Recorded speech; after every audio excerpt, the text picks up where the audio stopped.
नमस्कार मंडळी, आज आपण करणार आहोत पिठलं, डाळीच्या पिठाचं पिठलं. तर बघा काय साहित्य लागणार आहे त्यासाठी. हे डाळीचं पीठ आहे, आपण ते भिजवून घेऊया. नंतर इथे लसूण घेतलेला आहे, मिरची घेतलेली आहे, कांदा कापून घेतलेला आहे, इथे जिरे घेतले, हा कांदा कापून घेतलेला आहे, हळद लागणार आहे आपल्याला. आता हे मिरची आणि लसूण मी वाटून घेत आहे. मिक्सरला वाटते.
इकडे कढई ठेवली गरम व्हायला, त्यात तेल टाकूया.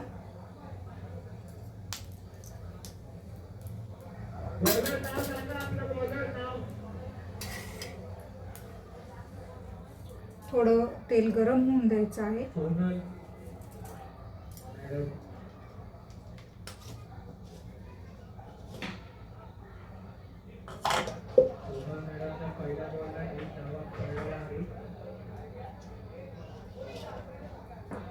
तोपर्यंत डाळीचं पीठ असं पाण्यात चांगलं मिक्स करून घ्यायचं, गुठळ्या नाही राहिल्या पाहिजे, जेणेकरून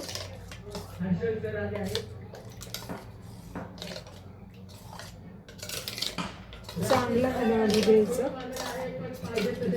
गुठळ्या असतील तर फोडायच्या त्या.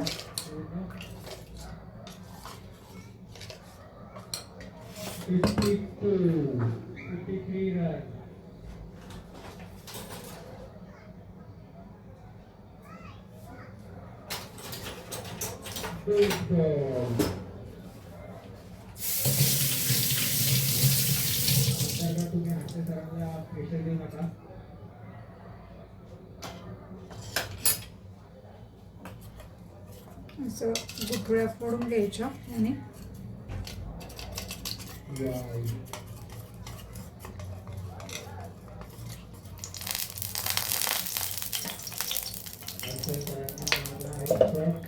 तेल तापलेलं आहे, त्यात जिरे टाकायचे.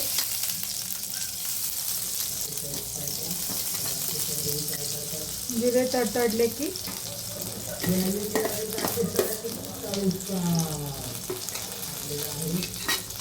त्यात कांदा टाकायचा.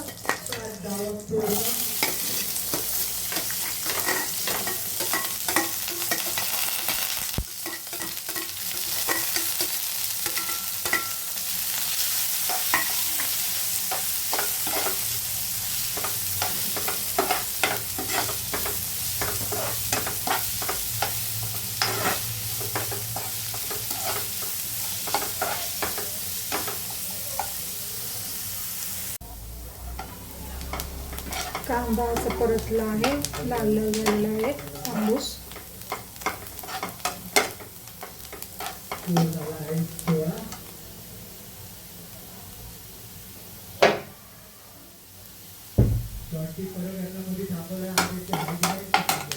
त्यामध्ये हे मिरची, आबडधोबड आणि लसूण वाटलेलं टाकायचं.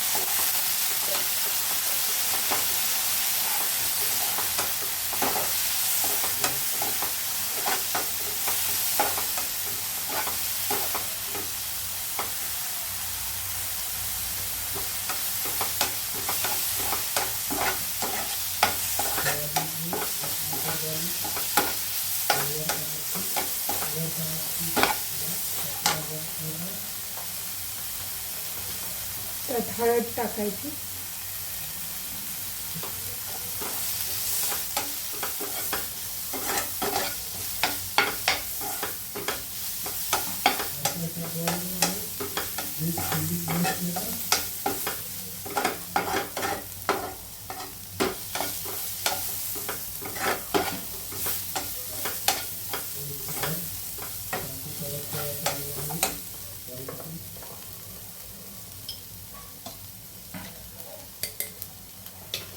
त्यात हे मिश्रण टाकून द्यायचं, डाळीचं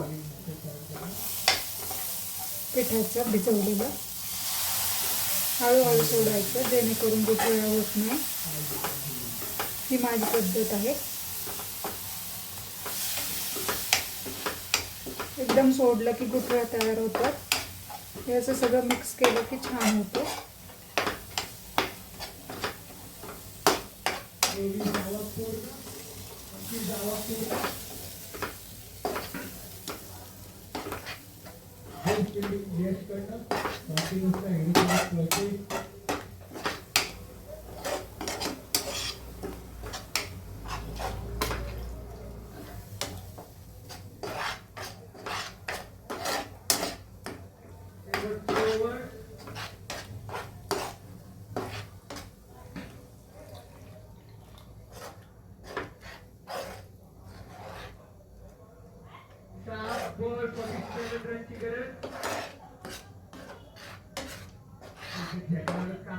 हलवत राहायचं हे सारखं.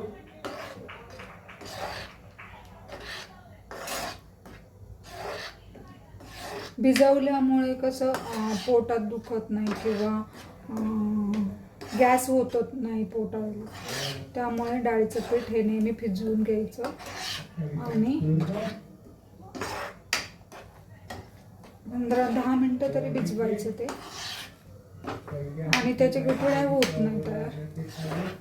हे पहा माझं किती छान झालं आहे. गुठळ्या पण तयार नाही झाल्या. आणि भाजलं गेलं पाहिजे ते सगळीकडून. म्हणजे मी हे घट्टच करणार आहे.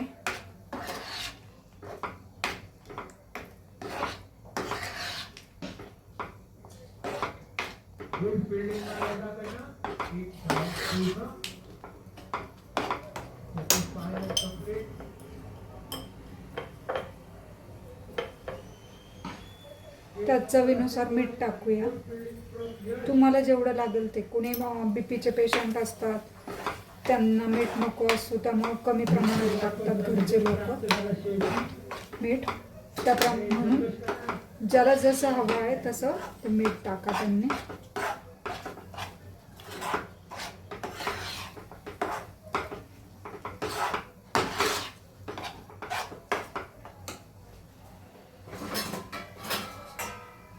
मी आता याच्यावर 5 मिनटं 10 मिनटं झाकण ठेवते आणि हे शिजू देते.